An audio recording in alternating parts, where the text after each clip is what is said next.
Assalamualaikum warahmatullahi warahmatullahi wabarakatuh. wabarakatuh.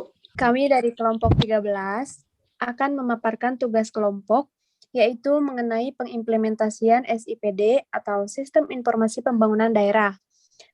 Baik, kita mulai. Sebelumnya, izin memperkenalkan diri. Nama saya Dinia Anisetiani dari Angkatan 2019. Dengan rekan saya, Ya, saya Muhammad Dava Marzaki dari Angkatan 2020. Di sini, kami sebagai moderator atau yang akan memandu keberlangsungan podcast kali ini untuk beberapa menit ke depan.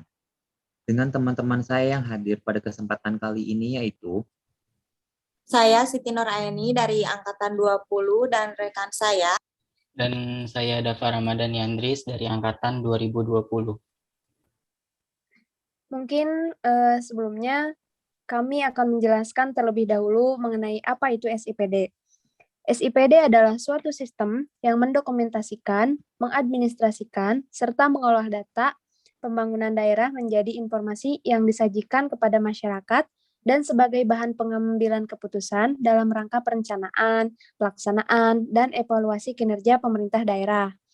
Lalu, menurut Sandiasa dan Agustana pada 2017, meningkatkan program pembangunan di segala bidang sebagai sarana penyampaian informasi secara sempurna dan melibatkan semua orang secara meluas dengan memanfaatkan teknologi digital menjadi harapan pengelolaan pemerintahan daerah di masa kini dan masa depan. kami mengambil salah satu contoh dari pemerintah kota di Medan. Jadi, Kota Medan merupakan salah satu daerah yang telah menerapkan Sistem Informasi Pemerintahan Daerah atau SIPD. Sistem Informasi Pemerintahan Daerah ini adalah aplikasi terpadu yang dipergunakan sebagai alat bantu pemerintah daerah untuk meningkatkan efektivitas implementasi dari berbagai regulasi bidang pengelolaan keuangan daerah. Dalam rangka melakukan pengelolaan keuangan daerah secara transparan dan akuntabel, pemerintah memanfaatkan perkembangan teknologi yang saat ini berkembang sangat pesat. Teknologi dalam bidang keuangan tersebut merupakan SIPD.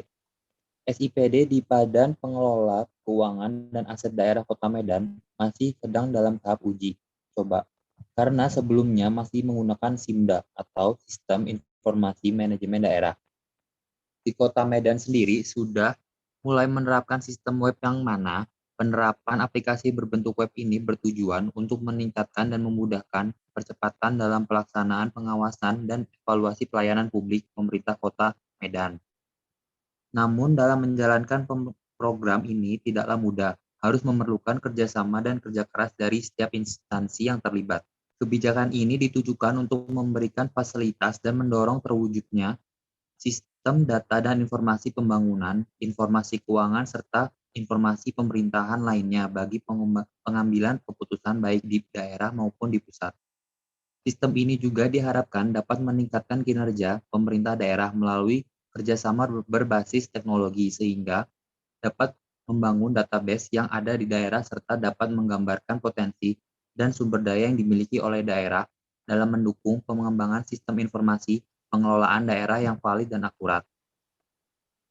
Nah, selanjutnya, Sistem Informasi Pemerintahan Daerah ini atau disingkat dengan SIPD juga merupakan sistem informasi yang memuat perencanaan pembangunan daerah, keuangan daerah, serta pembinaan dan pengawasan pemerintah daerah. Jadi, SIPD ini berfungsi juga sebagai jejaring dalam pengumpulan data secara nyata dan cepat dengan menggunakan teknologi informasi sebagai dukungan dalam perencanaan program dan kegiatan serta evaluasi pembangunan daerah secara rasional, efektif, dan efisien. Sistem ini pula dapat digunakan untuk mendukung integras pemanfaatan data terkait dengan pengembangan pembangunan pada masing-masing instansi pemerintah. Ya, pada implementasi di dalam Kota Medan ini sendiri. Dalam proses kebijakan publik, sebuah implementasi kebijakan merupakan tahap yang penting agar tujuan yang diinginkan dapat tercapai. Sebuah kebijakan sebagai hasil proses politis harus diterjemahkan ke dalam kegiatan nyata dan tindakan melalui proses implementasi.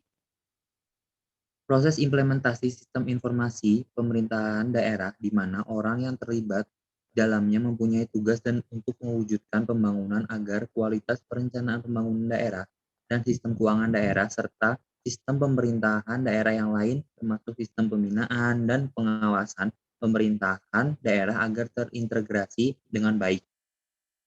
Tujuannya dikelola SIPD adalah agar pengelolaan informasi daerah secara dapat dilakukan secara profesional, seperti yang terdapat dalam Undang-Undang Nomor 23 Tahun 2014, bahwa pemerintah daerah wajib menyediakan informasi pemerintah daerah, informasi pembangunan daerah dan informasi keuangan daerah, dan dapat menyediakan dan mengelola informasi pemerintahan daerah lainnya. Nah, selanjutnya dari kita nih, apa sih yang kalian tahu mengenai tujuan dan target dari dikelolanya SIPD itu, dan bentuknya seperti apa, pengimplementasiannya seperti apa? Kira-kira ada yang mau jawab nggak? Boleh nih Teh, aku mau ngejawab pertanyaan dari Teteh. Boleh nih, gimana? Apa sih tujuan dan target dari dikelolanya SIPD? Jadi, tujuan dikelolanya SIPD adalah agar pengelolaan informasi daerah dapat dilakukan secara profesional seperti yang terdapat di dalam Undang-Undang Nomor 23 Tahun 2014, bahwa pemerintah daerah wajib menyediakan informasi pemerintahan daerah SIPD dengan informasi keuangan daerah dan dapat menyediakan serta mengelola informasi pemerintah daerah lainnya. Terus, tujuan perencanaan pembangunan daerah adalah menyusun suatu rencana pembangunan yang merupakan pegangan atau acuan pemerintah daerah untuk melaksanakan pembangunan yang berlandaskan pada kemampuan dan potensi sumber daya daerah, serta peluang-peluang ekonomi yang ada, sehingga dapat ditangkap secara cepat. Selanjutnya, manfaatnya diharapkan terjadinya perubahan kualitas atau taraf hidup masyarakat sehingga dapat menikmati kehidupan yang lebih baik dari sebelumnya, dan daerah dapat berkembang secara cepat dan berkelanjutan. Sedangkan target yang ingin dicapai dalam perencanaan pembangunan dan layanan publik di daerah adalah yang ke-1, Pemda mampu menyediakan layanan publik, pelayanan dasar dan pengembangan sektor unggulan secara efektif, efisien, ekonomis, dan akuntabel. Yang kedua, Pemda mampu merangsang masuknya investasi ke daerah. Yang ketiga, Pemda mampu menggalakkan kemitraan antar Pemda dan swasta dalam penyediaan layanan publik. Yang keempat, Pemda mampu mengukur dan meningkatkan kinerja pelayanan publik. Dan yang kelima, Pemda mampu mengembangkan inovasi dan kreativitas penyediaan pelayanan publik secara lebih cepat, lebih murah, dan lebih berkualitas. Mungkin segitu saja, Teh. Nah, bagus nih jawaban dari Ine, mohon maaf. Nah, selanjutnya, di dalam SIPD itu kan pasti terdapat konsep, urgensi, dan jenis pengembangan sistem informasi daerah nih. Kalian ada yang tahu nggak mengenai konsep SIPD itu seperti apa, urgensinya seperti apa, dan jenis pengembangannya itu seperti apa gitu? Aku mau jawab lagi nih, Teh. Boleh nih, gimana? Jadi, konsep sistem informasi pemerintah daerah memasuki era revolusi industri 4.0, peranan teknologi informasi dalam menunjang operasional dan manajerial pemerintah menjadi hal yang sangat utama dan menentukan keberhasilan jalannya pemerintahan. Kemajuan teknologi informasi telah menempatkan informasi sebagai salah satu sumber daya yang sangat berharga dan penting untuk dikelola secara profesional. Indonesia sebagai suatu negara dalam transisi menjadi negara maju sebagaimana diharapkan oleh seluruh rakyat Indonesia, membutuhkan suatu penerapan teknologi informasi yang handal sebagai landasan utama dalam melakukan pelayanan dan mendukung pengambilan keputusan eksekutif. Pengembangan suatu sistem informasi yang terintegrasi mulai dari daerah hingga pusat merupakan suatu langkah yang dapat ditempuh pemerintah dalam upaya penerapan teknologi informasi untuk meningkatkan kualitas layanan kepada masyarakat serta pengambilan keputusan secara lebih cepat dan tepat. Pengembangan sistem informasi pemerintah daerah menjadi salah satu investasi awal dalam pengembangan sistem informasi yang terintegrasi secara lebih luas, yang tidak hanya mencakup teknologi informasi, melainkan seluruh Pranata, dan media informasi yang berkaitan dengan informasi pemerintah Republik Indonesia. Tiada lain tujuan dari pengembangan sistem informasi adalah untuk membangun suatu infrastruktur handal yang mendukung pelaksanaan tugas negara, terutama dalam menuju taraf good governance dengan akuntabilitas yang tinggi dan mendapatkan kepercayaan penuh dari masyarakat. Good governance adalah suatu konsep pelayanan publik yang efisien dan berkeadilan meliputi bidang sosial, politik, dan ekonomi, serta berkaitan dengan fungsi-fungsi badan penyelenggara negara, baik eksekutif, legislatif, maupun yudikatif. Sistem informasi pemerintah daerah merupakan suatu support sistem dalam pengembangan infrastruktur sistem pemerintahan berbasis elektronik atau SPBE yang terpadu secara nasional dan terintegrasi dalam suatu kesatuan yang utuh dalam rangka mendukung pencapaian good governance. Pengembangan suatu SIPD merupakan suatu alur yang bekerja berkesinambungan mulai dari perencanaan sumber daya pemerintah, SIPD termasuk di dalamnya sistem manual dan elektronik, hingga hasil akhir berupa e-government. E-government merupakan suatu muara dari alur pengembangan yang cukup panjang dan luas yang dimulai dari penetapan perencanaan sumber daya untuk menetapkan data terkait dengan pengelolaan pemerintahan meliputi data kependudukan, kewilayahan, dan data kepemerintahan. Urgensi sistem informasi pemerintah daerah, yaitu syarat minimal yang harus dipenuhi dari sistem informasi pemerintah daerah adalah terwujudnya keterbukaan informasi publik sebagaimana diamanatkan dalam Undang-Undang Nomor 14 Tahun 2008 tentang keterbukaan informasi publik yang menjamin warga negara untuk mengakses informasi publik. Good governance salah satunya adalah menyangkut transparansi yang dibangun atas dasar kebebasan arus informasi, wajib melakukan keterbukaan informasi. Pengelolaan informasi daerah secara profesional juga dikuatkan oleh Undang-Undang Nomor 23 Tahun 2014 bahwa pemerintah daerah wajib menyediakan informasi pemerintah daerah atau informasi pembangunan daerah dan informasi keuangan daerah, dan dapat menyediakan dan mengelola informasi pemerintahan daerah lainnya yang dikelola dalam SIPD. Di samping itu, adanya tuntutan dalam proses perencanaan pembangunan yang diamanatkan oleh Undang-Undang Nomor 25 Tahun 2004 tentang Sistem Perencanaan Pembangunan Nasional serta keterbukaan informasi publik yang menjadi isu strategis dalam pembangunan membuat pemerintah terpacu untuk berinovasi dalam perencanaan pembangunan.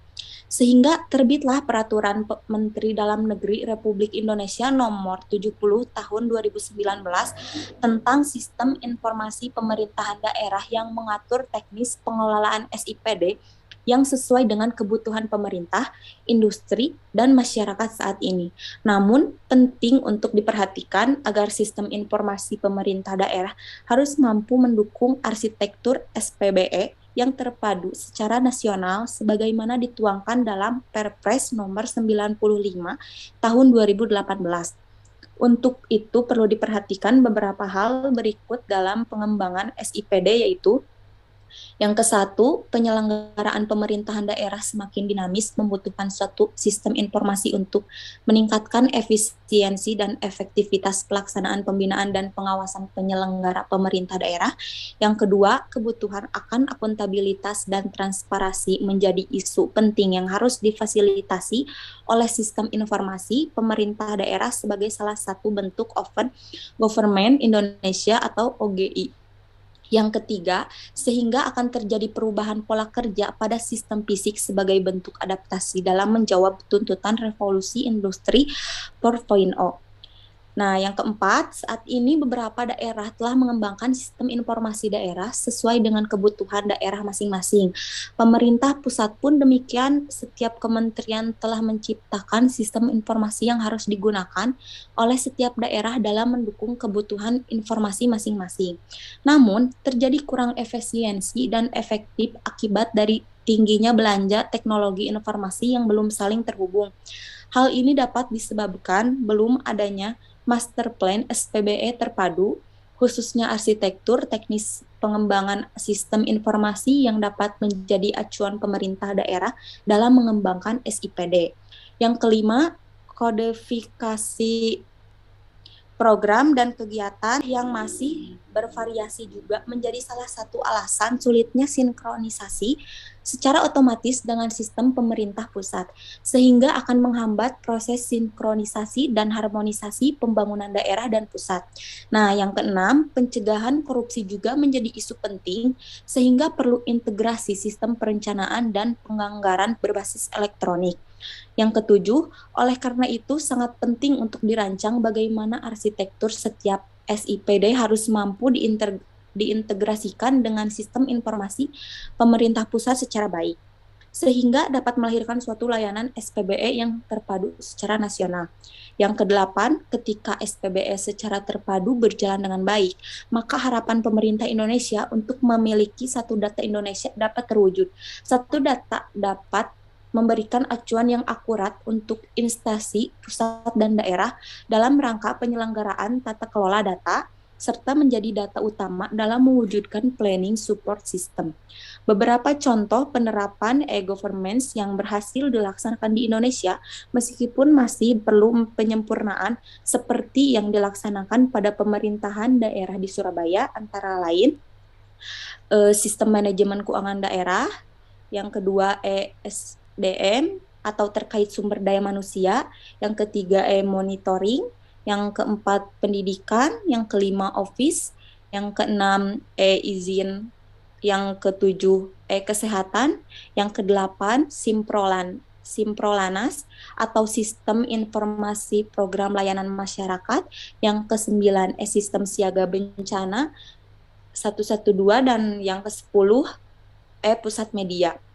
Nah, jenis sistem informasi pemerintah daerah itu penyelenggaraan pemerintahan berbasis SPBE terpadu nasional yang sangat penting untuk diwujudkan menuju good governance dan menghasilkan satu data Indonesia yang akurat dan terintegrasi mulai daerah hingga pusat. Untuk itu, diterbitkanlah Peraturan Menteri Dalam Negeri Republik Indonesia Nomor 70 Tahun 2019 yang mengatur jenis SIPD yang dapat dikembangkan pemerintah daerah menjadi beberapa kelompok.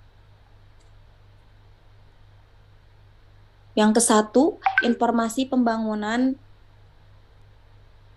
daerah atau SIPD mampu mengelola data dan informasi berkaitan dengan perencanaan pembangunan daerah dengan melibatkan stakeholder terkait.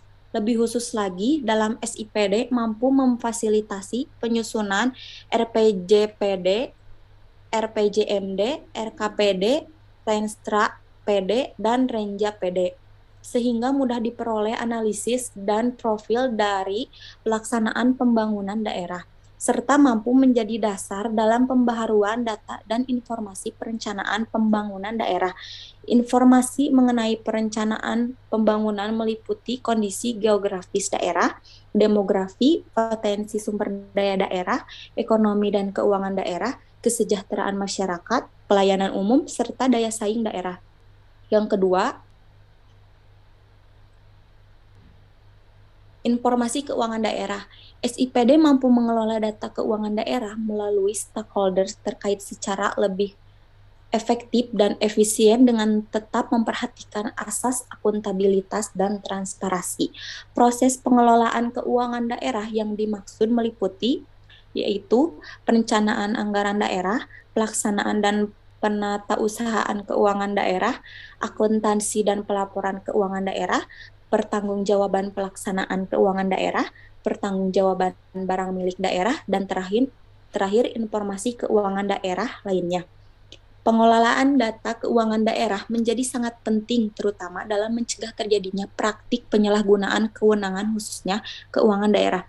Pengkodean dan pos anggaran daerah akan dipetakan secara detail dalam proses perencanaan dan dilaksanakan secara cepat sehingga menghasilkan pelaporan yang lebih akurat dan cepat. Pengkodean kegiatan secara nasional juga sangat membantu dalam integrasi data keuangan daerah dengan sistem informasi pemerintah pusat, terutama dalam penyampaian laporan pertanggungjawaban. Yang ketiga, informasi pemerintah daerah lainnya.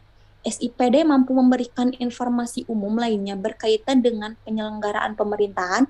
Informasi umum tersebut dapat berupa laporan atas penyelenggaraan pemerintah daerah atau LPPD selama 1 tahun, perda, dan informasi umum yang dikelola oleh stakeholder terkait. Perkembangan SIPD telah menjadi suatu alasan untuk mempersatukan seluruh sumber daya informasi yang dimiliki sehingga memudahkan seluruh pihak yang terkait untuk mengelola dan memanfaatkan informasi yang tersedia bagi kepentingan publik maupun pemerintah. Untuk mencapai hal tersebut, perlu dilakukan pembenahan seluruh aspek terkait dengan pengembangan SIPD, diantaranya adalah yang ke-1, aspek suprastruktur yang menyangkut regulasi, edukasi, dan SDM. Yang kedua, aspek infrastruktur jaringan menyangkut peralatan teknis telekomunikasi dan jaringan internet. Yang ketiga, aspek aplikasi yaitu SIPD yang mendukung SPBE terpadu nasional. Yang keempat, aspek infrastruktur konten data yang terkandung dalam SIPD. Baik, segitu saja Teh jawaban dari saya. Nah, udah beres nih. Alhamdulillah ya, jawabannya cukup apa ya? Bisa dibilang cukup rinci ya. Mungkin Ine ambil dari beberapa jurnal terkait mungkin ya. Aku pengen minta tepuk tangan dulu dong buat Ine.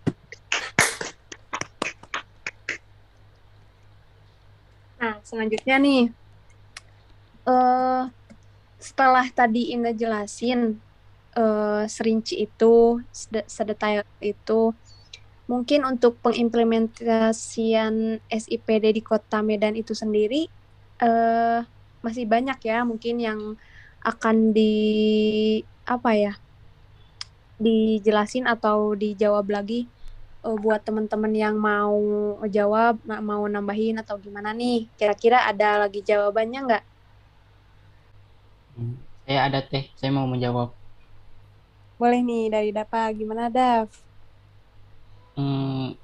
Jadi implementasi SIPD di Kota Bandung itu ada beberapa bagian ya, yang terutama. Yang pertama itu standar dan sasaran kebijakan atau ukuran dan tujuan kebijakan. Seperti yang dikemukakan oleh Van Meter dan Van Horn, untuk mengukur kinerja implementasi kebijakan tentunya menegaskan standar dan sasaran tertentu yang harus dicapai oleh para pelaksana kebijakan. Kinerja kebijakan pada dasarnya merupakan penilaian atas tingkat ketercapaian standar dan sasaran tersebut. Yang kedua itu ada sumber daya. Menurut Dert Hicks, kemampuan memanfaatkan sumber daya yang tersedia adalah kunci dari keberhasilan implementasi kebijakan. Sumber daya yang terpenting dalam menentukan keberhasilan suatu implementasi kebijakan adalah manusia. Setiap tahap implementasi menuntut adanya peran sumber daya manusia yang berkualitas sesuai dengan pekerjaan yang diisyaratkan oleh kebijakan yang telah ditetapkan secara sistematis dan apolitis. Selain sumber daya manusia, sumber daya finansial ini dan waktu menjadi perhitungan penting dalam keberhasilan implementasi kebijakan. Yang ketiga itu ada karakteristik organisasi pelaksana. Hal yang penting dalam pengimplementasian kebijakan adalah pusat perhatian pada agen pelaksana meliputi organisasi formal dan organisasi informal, karena kinerja implementasi kebijakan akan sangat dipengaruhi oleh ciri yang tepat serta cocok dengan agen-agen selaku eksekutornya. Pelaksana kebijakan yang ketat dan disiplin dituntut untuk melaksanakan beberapa kebijakan. Agen pelaksana yang demokratif dan persuasif juga diperlukan dalam konteks lain. Selain itu, penting dalam menentukan agen pelaksana kebijakan adalah cakupan yang luas wilayah. Yang keempat, komunikasi antar organisasi. Menurut Van Horn dan Van Meter dalam Widodo 2007, agar kebijakan publik bisa dilaksanakan dengan efektif, apa yang menjadi standar tujuan harus bisa dipahami oleh orang yang bertanggung jawab besar atas pencapaian standar dan tujuan kebijakan, yakini para individu atau implementors. Maka dari situ, standar dan tujuan harus dikomunikasikan kepada para implementors. Komunikasi dalam kerangka penyampaian informasi kepada para pelaksana kebijakan tentang apa menjadi standar dan tujuan harus konsisten dan seragam, atau konsistensi and uniformity dari berbagai sumber informasi. Komunikasi dipakai agar hubungan antara dua instansi atau lebih tetap berjalan dan mencapai tujuan yang disepakati bersama. Dari hasil penelitian dan pendapat dari berbagai sumber menunjukkan bahwa untuk terwujudnya suatu implementasi sistem informasi pemerintahan daerah di Kota Medan, salah satunya adalah kelancaran komunikasi antar kelompok pembuat kebijakan dan kelompok sasaran dalam mewujudkan informasi yang harus didukung oleh 3 pilar, yaitu tepat kepada orangnya, tepat waktu dan tepat nilainya, dan untuk tercapai semuanya itu maka diperlukan kerjasama dari setiap perangkat daerah Kota Medan harus bekerja sama dalam mewujudkan impiannya. Yang kelima, disposisi dan sikap para pelaksana Van Meter dan Van Hort. Pengaruh keberhasilan atau kegagalan implementasi kebijakan publik sangat bergantung dari sikap penerimaan dan penolakan dari agen pelaksana kebijakan. Hal ini sangat mungkin terjadi disebabkan karena kebijakan yang dilaksanakan bukanlah hasil formulasi warga setempat yang sangat mengenal bentuk permasalahan dari persoalan yang mereka rasakan. Yang kelima, disposisi dan sikap para pelaksana. Van Meter dan Van Horn berpendapat bahwa dalam pengaruh keberhasilan atau kegagalan implementasi kebijakan publik sangat berpengaruh atau bergantung dari sikap penerimaan atau penolakan dari agen pelaksana kebijakan. Hal ini sangat mungkin terjadi disebabkan karena kebijakan dilaksanakan bukanlah hasil formulasi warga setempat yang sangat mengenal bentuk permasalahan dan persoalan yang mereka rasakan, tetapi kebijakan publik biasanya bersifat top-down, yang sangat mungkin para pengambil keputusan tidak mengetahui bahkan tak mampu menyentuh kebutuhan, keinginan, atau permasalahan yang harus diselesaikan. Keberhasilan suatu program adalah salah satunya karakter yang baik dari pelaksana kebijakan, implementor yang memiliki sikap jujur dan komitmen. Yang keenam atau yang terakhir adalah lingkungan sosial, politik, dan ekonomi sejauh mana lingkungan eksternal turut mendorong keberhasilan kebijakan publik. Hal terakhir yang perlu diperhatikan guna menilai kinerja implementasi kebijakan.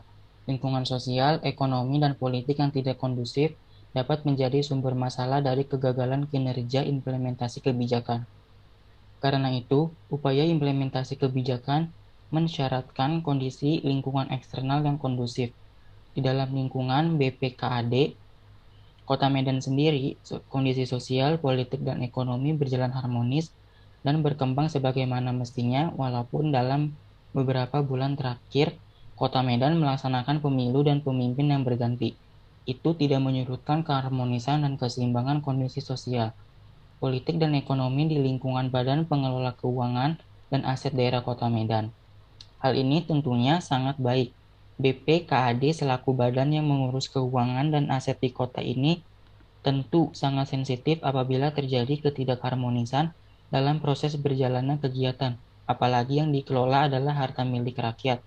Namun, keharmonisan yang terjadi saat ini tentu menjadi cerminan masyarakat itu sendiri, terutama untuk wilayah Kota Medan. Terima kasih. Kurang lebih segitu jawabannya, Teh. Nah, mantap nih jawaban dari Dava Ramadan. Tepuk tangan dulu dong buat Dava.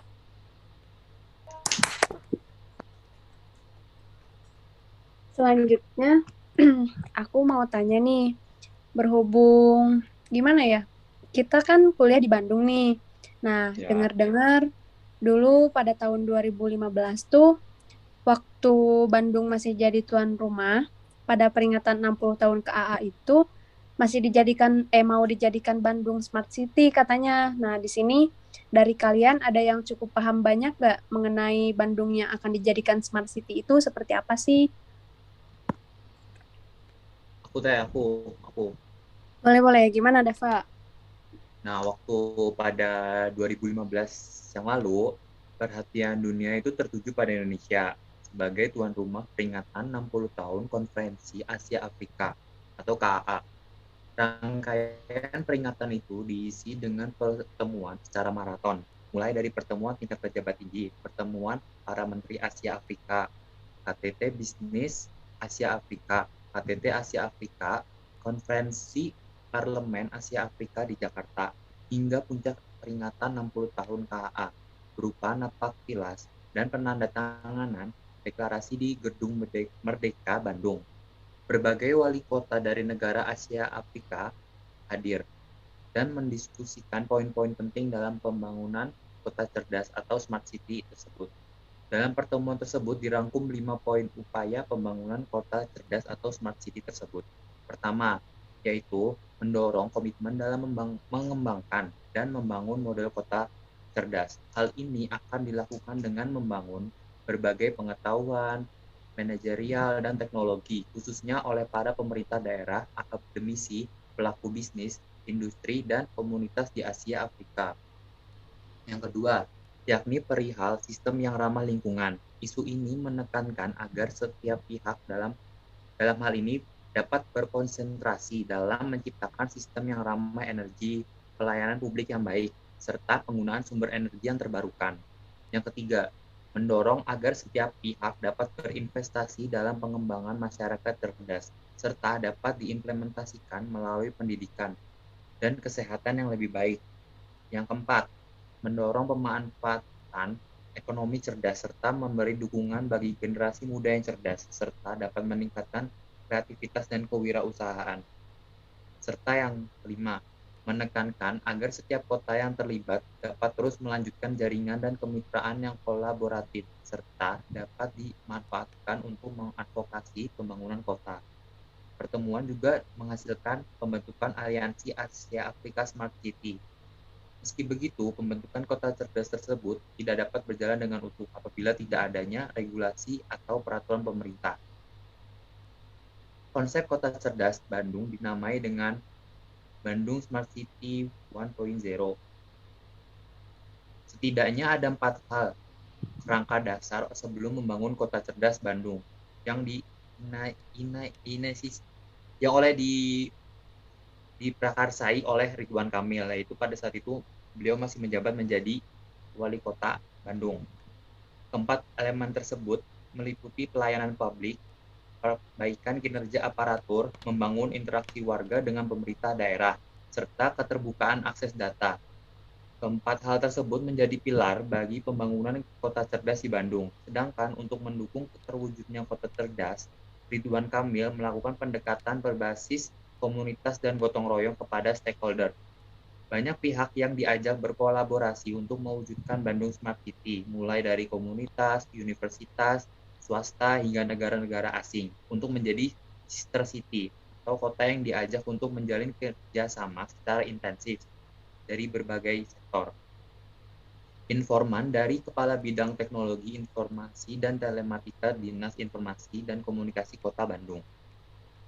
Ya, itu mungkin sedikit penjelasan bahwa Kota Bandung tuh emang pengen dijadiin kota smart city pada waktu dahulu. Oh iya. Makasih banyak Dava atas penjelasannya. Mungkin sebelumnya aku juga kurang memahami ya, maksudnya kayak wawasan aku mengenai Bandung yang akan dijadikan smart city itu seperti apa dan kayak gimana. Mungkin nambah wawasan juga nih buat aku. Terima kasih banyak Dava. Mungkin sekarang dari beberapa teman-teman yang udah menjelaskan nih mengenai SIPD daerah itu sendiri, aku dapat kesimpulan nih dari hasil penelitian yang telah kita paparkan tadi, bahwasannya dalam hasil penelitian yang telah dilakukan menunjukkan bahwa BPKAD Kota Medan telah menggunakan aplikasi yang berbasis web untuk melakukan kebijakan-kebijakan yang diperlukan untuk melakukan berbagai kegiatan yang menjadi program dari pemerintah Kota Medan itu sendiri. Namun, karena sistem informasi pemerintah daerah tersebut merupakan aplikasi yang masih baru, jadi proses penerapan yang dilakukan daerah Medan itu masih banyak kendala yang didapatkan gitu. Jadi, dengan berjalannya waktu mungkin beberapa kesalahan dan kekurangan dalam sistem ini pasti akan diperbaiki dan akan terus di-upgrade agar berbagai harapan dan mendasari dibentuknya aplikasi ini akan terpenuhi. Mungkin simpulan dan saran ada yang mau ditambahin lagi nggak dari Dava atau gimana? Aku mau nambahin dong nih, aku ada simpulan ya sama saran. Ya, Boleh, simpulan boleh. dari berdasarkan tadi teman-teman kita yaitu Ine sama Dava Ramadan. Simpulannya yaitu berdasarkan latar belakang dan diskusi teori yang telah disajikan di atas, maka dapat disampaikan. Yang pertama, pentingnya tata kelola sistem informasi pemerintahan daerah secara berkualitas dalam menunjang perencanaan pembangunan di daerah yang berkualitas. Kedua, SIPD menjadi bagian e-government, memiliki fungsi kritis dalam perencanaan pembangunan daerah untuk menghasilkan, yaitu yang pertama, pemerintahan yang responsif terhadap persoalan-persoalan daerah. Yang kedua, peningkatan partisipasi dan demokrasi inklusif dalam perencanaan daerah. Yang ketiga, dapat mendorong transparansi dan keterbukaan publik di daerah. Nah, dari simpulan tersebut aku ada sedikit saran, yaitu adapun saran-saran dari aku yaitu yang pertama, pemerintah daerah dalam penerapan dan tata kelola SIPD melibatkan berbagai pihak, termasuk pihak swasta untuk meningkatkan daya dukung dan kemampuan dalam mengelola dan menyajikan data berkaitan dengan perencanaan pembangunan di daerah tersebut. Yang kedua, penyediaan anggaran dan SDM sumber daya manusia yang memadai sangat penting mewujudkan untuk dalam tata kelola SIPD tersebut yang berkualitas dan sesuai dengan kebutuhan pembangunan yang di masa akan datang. Kiranya segitu simpulan sama saran dari aku. Nah, mungkin setelah beberapa menit berlalu nih, aku sama teman-teman udah ngejelasin dan sedikitnya memaparkan apa yang disebut dengan SIPD, terus pengimplementasiannya seperti apa, dan contoh yang kita bawain adalah Kota Medan, mungkin udah cukup ya, dirasa cukup. Nah, mungkin berhubung kita udah dalam apa ya, sesi waktu kita udah di penghujung acara podcast kali ini. Mungkin dari aku makasih banyak buat teman-teman. Terus udah nyempetin waktunya buat ngisi podcast kali ini. Dari Dava ada tambahan lagi nggak, Dav?